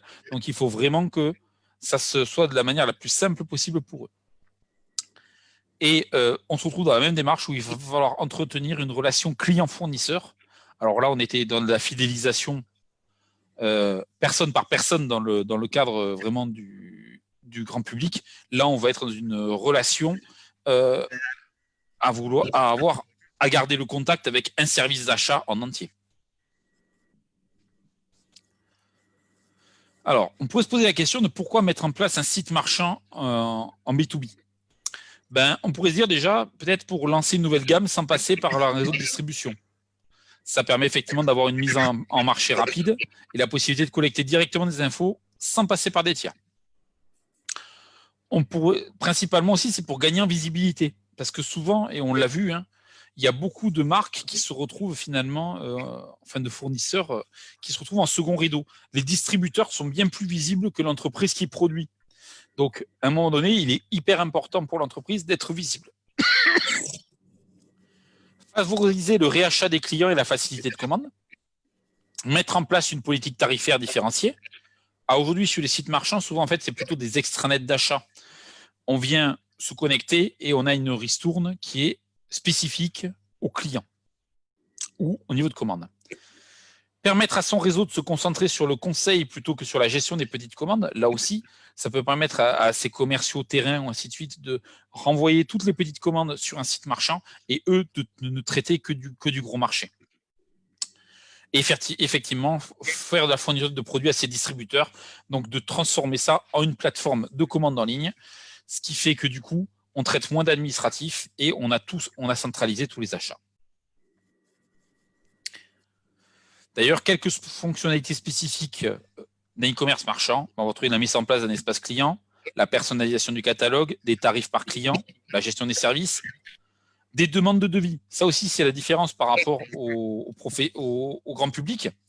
C'est qu'aujourd'hui, on va être aussi sur une démarche de devis, si vous prenez ça, ça, ça, ça, que sur une démarche grand public, on va acheter. La gestion des modes de paiement, parce qu'elle ne sera pas la même. Est-ce que ce sera une facture mensuelle, un chèque, un virement, un prélèvement? Là, on ne sera peut-être pas automatiquement sur une carte bleue directe. La gestion des alertes stress de livraison, parce qu'on va pouvoir effectivement faire des livraisons chez un tiers et pas chez le client directement. La prise de commande rapide, là souvent c'est le fait de pouvoir rappeler une commande qu'on a déjà passée pour pouvoir ensuite juste modifier les contenus. On peut aussi avoir une notion de commande de réassort, des commandes automatiques. Et aussi on va retrouver une notion de fiche produit très technique avec de la documentation très très forte.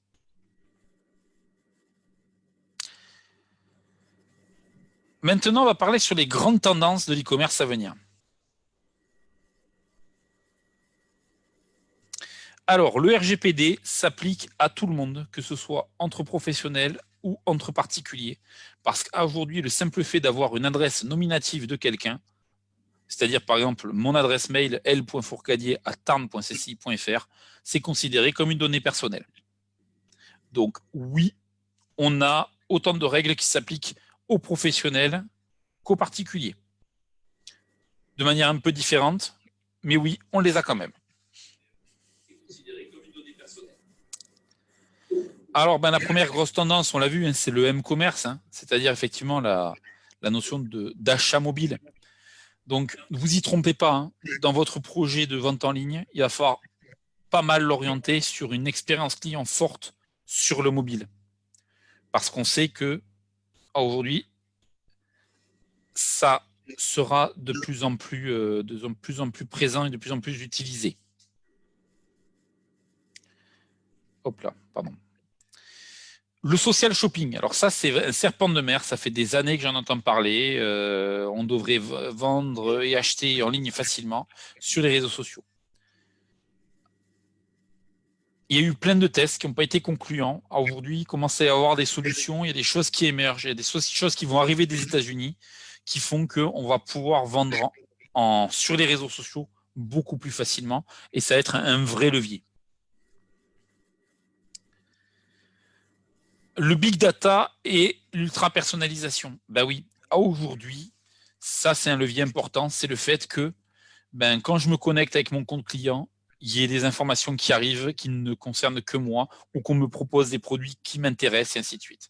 C'est l'exploitation des données clients pour arriver à la meilleure segmentation possible et à proposer le bon produit au bon moment, au bon client. Donc ça veut dire effectivement une analyse des données beaucoup plus forte et des résultats de plus en plus personnalisés. Alors, c'est une tendance. Je ne dis pas qu'aujourd'hui, c'est quelque chose qu'il va falloir que vous mettiez en œuvre. Il faudrait y penser, mais pas dans un démarrage. Mais sachez que c'est des choses qui vont aller avec les attentes clients. Malheureusement, si vous vous retrouvez avec de nombreux acteurs qui commencent à aller dans ce sens, vous serez obligé de suivre aussi derrière.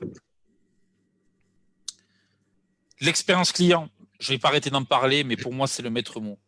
On peut tout vendre et au prix qu'on veut, du moment qu'on a mis l'expérience client, c'est-à-dire tout le paquet cadeau, et qu'on a fait en sorte que tout se passe bien. Donc, plus que jamais, pour moi, c'est une tendance, et c'est plus qu'une tendance, c'est capital à mettre en œuvre. Si le client est content, il revient. Si le client est insatisfait ou qu'il y a des choses qui n'ont pas fonctionné, c'est pas sûr qu'il vienne. La livraison à la logistique, oui, on en a parlé. Aujourd'hui, évidemment, c'est important. Il faut livrer vite, avoir un bon compte, avoir une bonne logistique et mettre tout ce qu'il faut à l'intérieur. L'autre point, stratégie 360 degrés, magasin connecté. Aujourd'hui, il faut y aller. Il faut vraiment faire en sorte que vous rentriez dans une logique 360 pour ceux qui l'ont.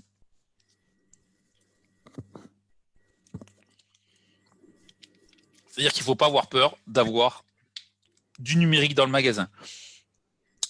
Là, je vous montrais, c'est un exemple d'une boutique Undies qui avait mis des grandes tablettes à disposition. On pouvait commander, en fait, pas en ligne, mais dans le magasin directement et c'était livré.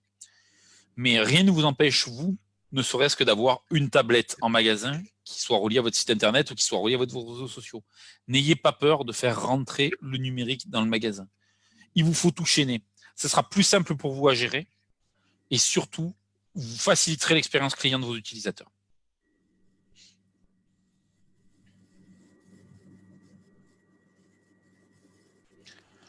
Ah, ça c'est clair. À aujourd'hui, il faut l'organisation, il faut gérer les stocks et ainsi de suite. Ça ferait partie des préalables. Mais à aujourd'hui, si vous avez un magasin, vous ne pouvez pas le déconnecter d'une stratégie numérique. C'est pas possible. Sinon, vous allez revenir dans une stratégie multicanale où on va avoir d'un côté un site internet, de l'autre côté le magasin, et aucun n'amènera de bienfait ni à l'un ni à l'autre. Autre tendance qui est un petit peu plus lointaine, c'est les fameuses crypto-monnaies. Les bitcoins et tout ça, c'est le fait de pouvoir acheter avec ces monnaies virtuelles. Parce qu'aujourd'hui, il y a plein de gens qui sont partis dans ces monnaies virtuelles, mais il y a peu de débouchés pour pouvoir les vendre, pour pouvoir utiliser cette monnaie de manière concrète. Et là, aujourd'hui, on sait qu'à terme, on va arriver là-dessus, mais on en est encore loin. La réalité virtuelle et réalité augmentée. Alors là, vous allez me dire, ouais, mais ça aussi, c'est lointain. Même pas tant que ça. La réalité virtuelle et réalité augmentée, elle est déjà utilisée chez certains acteurs. Je pense notamment pour les lunettes. Vous avez déjà essayé peut-être des lunettes à distance avec une notion de réalité augmentée pour voir comment elles vous vont et ainsi de suite. Ça fait quand même quelques années que c'est en place, hein, et c'est une boîte toulousaine qui a mis en place cette technologie pour tester les lunettes. Et on voit aussi maintenant dans le milieu du meuble la possibilité grâce à son smartphone, d'imaginer un meuble dans son salon en réalité augmentée aussi. Donc, je ne dis pas que c'est valable pour tous les corps de métier et pour tout, mais c'est une tendance qui existe déjà et qui va sans doute aller de plus en plus loin, de plus en plus fort. Tendance aussi de fond très importante, hein, c'est la recherche vocale. Aujourd'hui, ça veut dire qu'aussi le référencement à venir des sites internet, il faudra qu'il soit orienté sur la recherche vocale. Maintenant, avec tous les assistants vocaux, ça va être très, très, très important. Effectivement, en réalité virtuelle, on ne pourra pas goûter un plat. Par contre, on pourra le voir et souvent, on goûte avec les yeux. Et après, bien sûr, hein, on en parle beaucoup, mais ça va être l'intelligence artificielle et tout ce qui est machine learning, donc c'est-à-dire tout ce qui va être intervention de la machine sur le site pour interagir avec le client et lui envoyer des signaux faibles ou forts pour le pousser à l'achat. Mais aujourd'hui, on n'en est pas là. On en a fini avec la présentation que je voulais vous faire ce matin. Par contre, j'ai décidé de vous rajouter quelques petits conseils. Alors, c'est quelques conseils sur quoi? Ben, tout simplement, en cette période de confinement, c'est quelques petits conseils pour rester visible durant le confinement. Alors, vous allez me dire que ça n'a rien à voir avec ce que je vous ai raconté ce matin, mais je me suis dit que ça serait quand même sympa de vous mettre 2-3 astuces. La première, c'est effectivement, mettez à jour votre Google My Business et utilisez les fonctionnalités avancées. Google My Business, c'est un excellent moyen de vous faire connaître, de vous faire voir. Là, il ne faut pas hésiter à mettre des photos à l'intérieur, mettre bien tous les bons horaires si vous êtes ouvert ou si vous ne l'êtes pas, mettre des moyens de vous contacter, mettre des produits. On peut mettre des produits dans Google My Business. On va pouvoir mettre aussi des actualités en avant, ne serait-ce que pour dire que vous faites ce rendez-vous ou que vous avez mis en place un click and collect. Renforcez votre présence sur les réseaux sociaux et communiquez avec vos clients. Soyez réactifs. Il faut leur dire « je suis toujours là, je suis ouvert ». N'hésitez pas à faire un peu de publicité géolocalisée via Facebook ou Instagram. Ça vous permettra de toucher les gens qui sont dans votre zone de chalandise. Bien entendu, mettez à jour votre site internet. Inscrivez-vous et communiquez dans des groupes de discussion locaux. Notamment sur Facebook, il y a plein de groupes qui s'étaient créés pendant le confinement et qui ont bien continué, qui sont très géolocalisés sur certaines villes. N'hésitez pas à y aller et à parler de vos offres et de ce que vous proposez pendant le confinement. Inscrivez votre établissement sur des plateformes locales. Ça aussi, c'est important. Il va y avoir plein de plateformes qui vont vous permettre d'être un peu plus visible. Donc, n'hésitez pas. Prenez tout. Envoyez des emailing et des SMS à vos clients pour les informer de votre offre. Gardez le contact. Je crois que c'est le principal mot d'ordre aujourd'hui.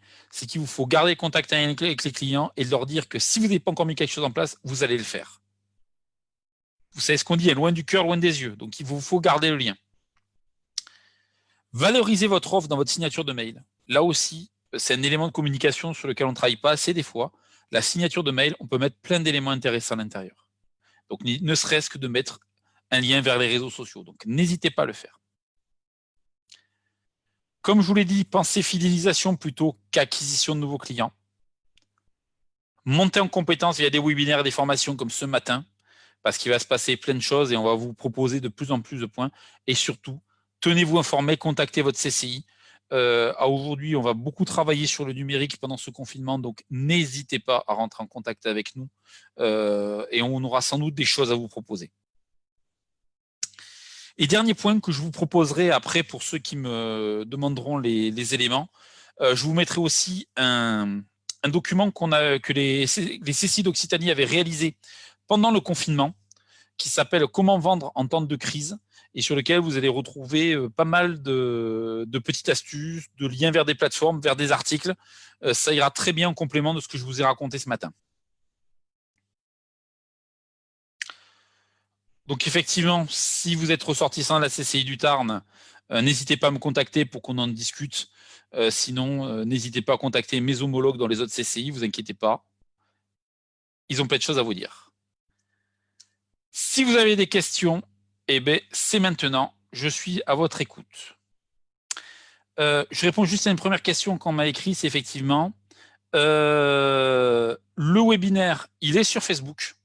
Il était en Facebook Live, donc vous pouvez le revoir sans aucun problème. Et de l'autre côté, si effectivement vous me laissez vos coordonnées, je vous enverrai le replay qu'on mettra sur notre chaîne YouTube. Donc, merci beaucoup à ceux qui étaient présents. Et si vous avez des questions complémentaires, je suis à votre écoute. C'est vrai, les places de marché. Je suis allé un peu vite là-dessus. J'avais oublié.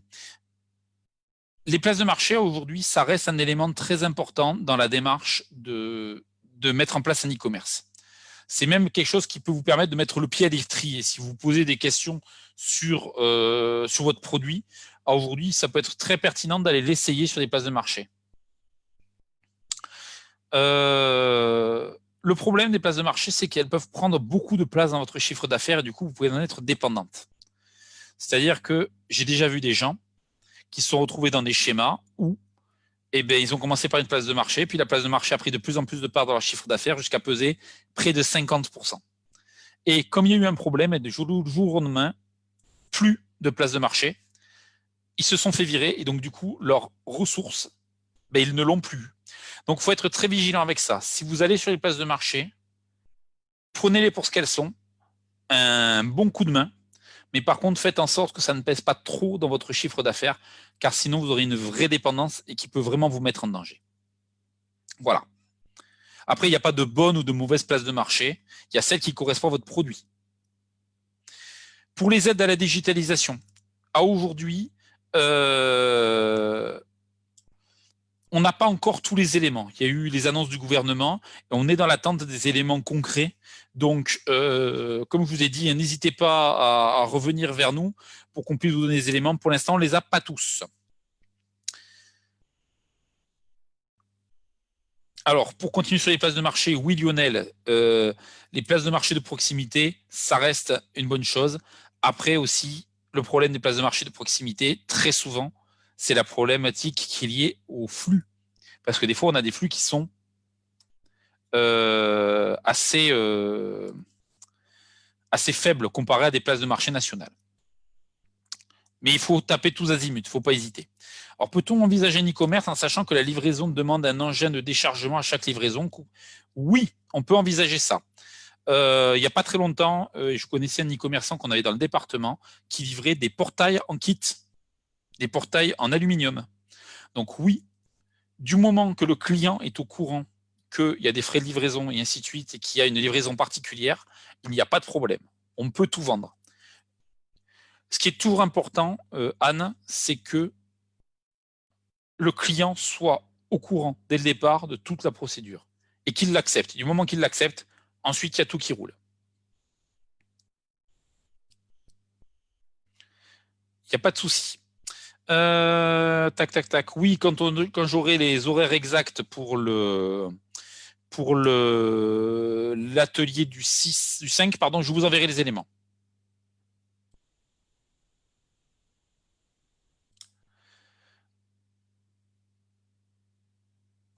Alors, Viviane, oui, je vous enverrai le diaporama, comme ça vous pourrez l'imprimer si vous le souhaitez, il n'y a pas de souci.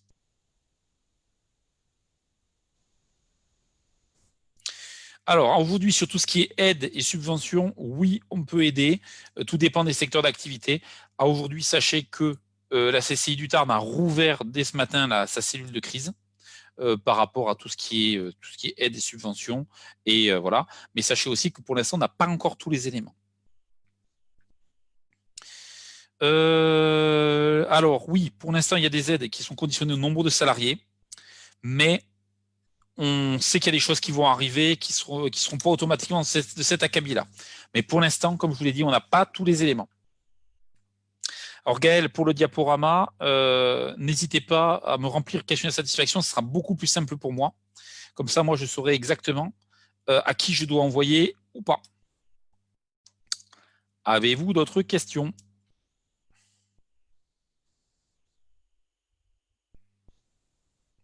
À bientôt, Alexandre.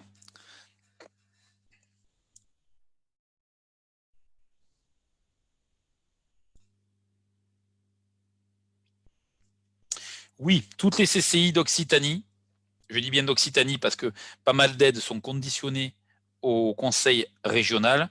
Oui, on sera tous dans les mêmes démarches. Pour les conditions générales de vente, comme je vous l'ai dit, il faut vous retourner vers ou un juriste spécialisé dans le droit des entreprises ou un avocat spécialisé. C'est le meilleur moyen. Après, vous en trouverez des choses en ligne, mais je ne suis pas capable de savoir ce que ça vaut.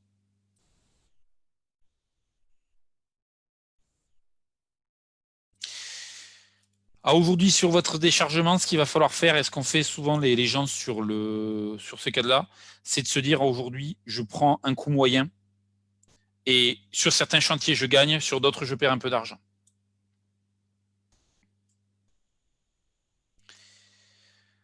Alors, une formation gratuite pour faire son propre référencement. Vous allez retrouver certains webinaires. Si vous voulez, je vous mettrai le lien aussi que j'ai pu faire, notamment sur le référencement naturel au mois d'octobre avec une personne spécialisée. Donc là, vous allez retrouver, mais vous inquiétez pas, je suis persuadé que dans l'offre qu'on va vous mettre à disposition, les CCI d'Occitanie, il y aura plein de choses de ce type-là pour vous aider à y voir plus clair.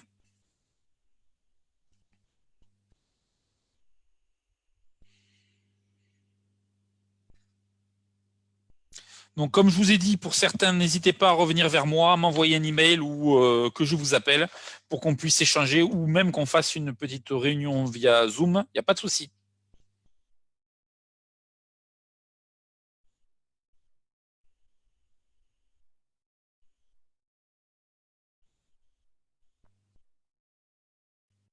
Alors, Christelle, on va être très clair. Hein. Aujourd'hui, ça, c'est mon boulot de vous aider sur la pertinence de mettre en place de la vente en ligne.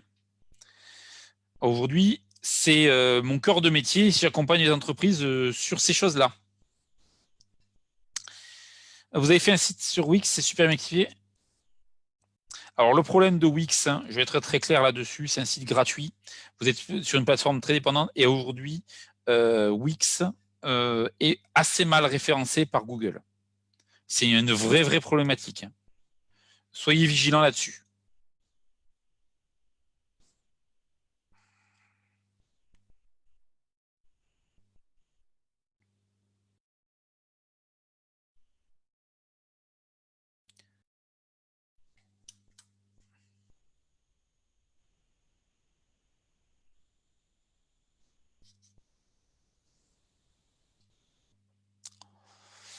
À aujourd'hui, il y a peu de plateformes gratuites qui sont bien référencées. C'est aujourd'hui parce qu'effectivement, ils ne répondent pas automatiquement toujours aux critères de Google. Donc, il faut être, faut être vigilant.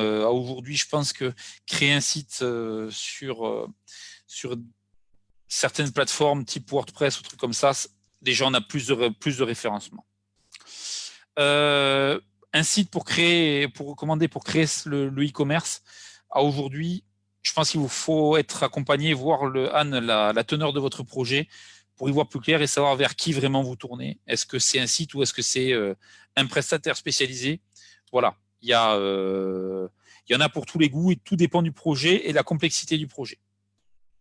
Alors, je sais que c'est une réponse de Normand, mais comme je vous ai dit, n'hésitez pas à revenir vers moi.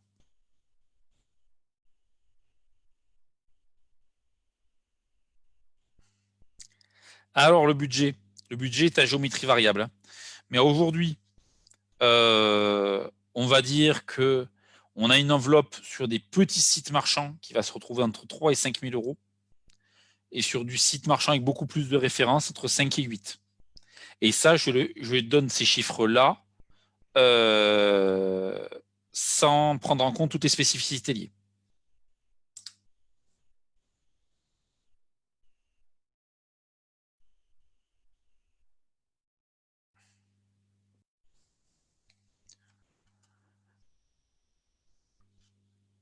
Bon, ben, merci à vous pour avoir suivi ce webinaire. Hein.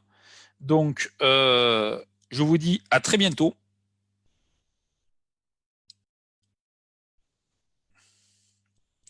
Alors, Lionel, hein, j'étais sur le coup, presque juste plateforme et pas de shooting photo.